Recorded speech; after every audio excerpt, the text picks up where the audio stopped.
The South Africa government are in the bottomless pit right now. They are scattered all over the country just thinking, how did it go wrong for a country that has a better GDP than 79% of some African countries? Their president himself and his citizens are already rethinking just how 2026 will look like for them, and it is damn crazy. So in this video, I will discuss if South Africa's president and his co-workers can actually survive their unforgivable chaos that is roaming up and down in South Africa.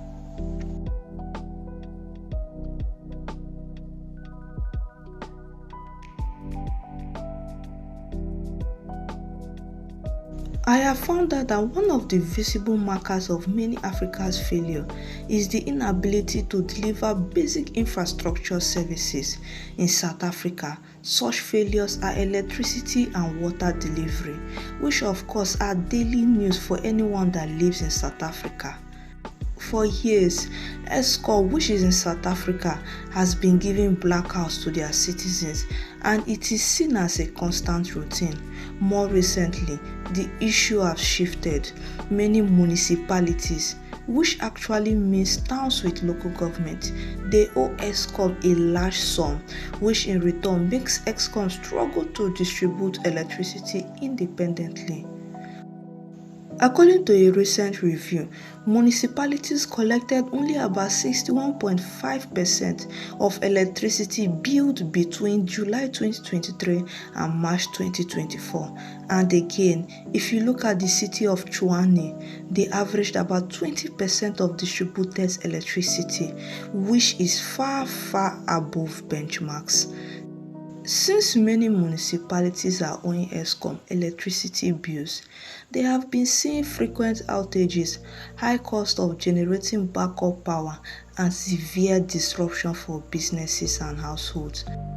If households in the lowest income brackets, who are unfortunately earning under 800 South African rand per month, they will just have to ultimately face the weekly electricity interruption, compared to those earning above 51,000 South African rand per month. In general, their peanut 800 South African rand monthly income cannot help their situation at all. The water situation is not new, and it is not funny with the way it has been going. The National Treasury of South Africa and other governments report estimate that of the 257 municipalities as of 2022, about 151 were unable to pay their debt, and 43 of them required urgent rescue before it is beyond repair. But as of 2025, some municipalities are doing better, while some are in a worse shape. If you take a good look at Johannesburg, water supply were cut close to 86 hours, which was due to poorly maintained infrastructure and corruption. 86 hours is really long if you ask me. They also have some lower income households who are badly and seriously affected. And let me give you an example.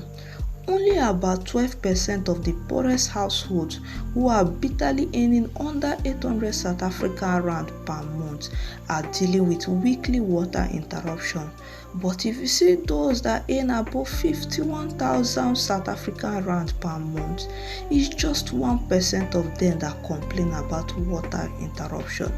And that 1% could be just one person, and that is it.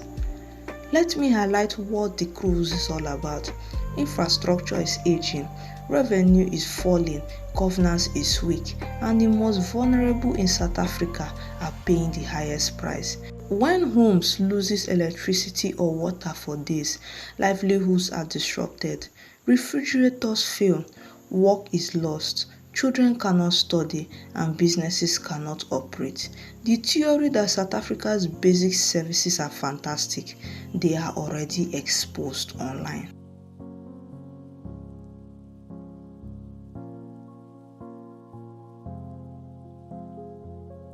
When the minor and basic services fails in South Africa, trust in government drops, and social stability becomes fragile. South Africa has seen increasing public anger, protests over service delivery, and frustration on their citizens' faces. For many South Africans, the message is simple. We pay taxes, we pay rates, yet we still don't have water, electricity, our roads fall apart, and our municipalities are debt-ridden. That message is bold and heartbreaking because they know what it means to do what you are asked to do, but it is not appreciated. The service delivery protest of recent years has been well documented, and if South Africans decide to protest again on their government's nonchalant attitude, we will not be surprised because they have reached their breaking point. The citizens' unrest isn't about the protest banners, it's economic consequences. When neighborhoods don't have power or water, their business operations scatters and fail. Municipal revenues fall further, and service providers become trapped in a vicious circle that tells them to their face that things are not well at all. According to Financial Times, a full-blown water collapse in Johannesburg could halt exports, factories, jobs, and tax revenue. Financial Times are now telling us that if such thing happens, the catastrophe that will bounce on them will shake the government from their seats. In short, the mood is not just things are difficult, but rather things are failing and nobody is responsible.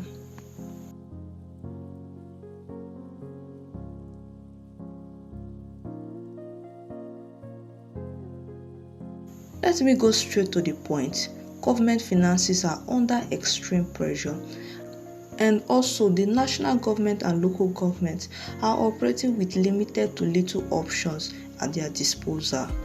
At the national level, the budget for the 2025-2026 financial year could hit about 4.70% of GDP, up from earlier forecasts of 4.60% and 4.55%. That means we are talking of a bitter and weak situation in South Africa. I also read that in April 2025, the country recorded a budget deficit of 13.11 billion South African rand, which is about $704 million. All these numbers joined together are not good, especially for a country that is admired by their fellow Africans. South Africa's numbers reflect on higher spending pressures, weak growth, and constrained tax receipts. I talked about the national level, but let me highlight you on the local level. The South African Local Government Association, which you can call SAGA, reported that municipal debt reached 305.8 billion South African rand, which is up by 17%. The country's revenue shortfalls are aggravated by large portions of households and businesses who are either underpaying or not paying for services at all. What this means is that less revenue means fewer resources to fix infrastructure, fewer wages for public servants, and fewer investments in maintenance. Their system has been starved from services, not because there is no tax or rates, but because the base is shrinking, arrears are growing, and spending obligations keep rising, like social grants, wages, and interest payments. Everything about South Africa, be it left, right, side, up, down, anywhere, things are just too bitter for them to swallow.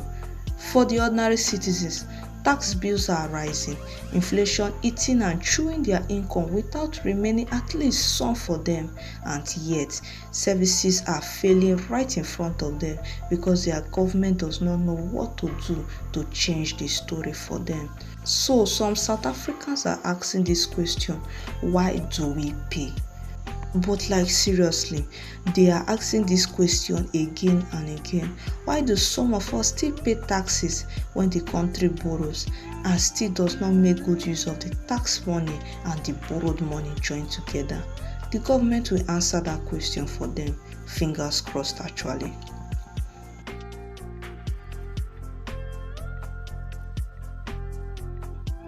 For a normal citizen in South Africa, This means paying your municipal bill and seeing no service, attending a protest because the street lights are off and crime has risen, watching your youth struggle to find job because growth is near zero, hearing that your municipality is insolvent and feeling like the government is distant and indifferent. South Africans feel abandoned, they feel betrayed, and they feel like they're worth nothing.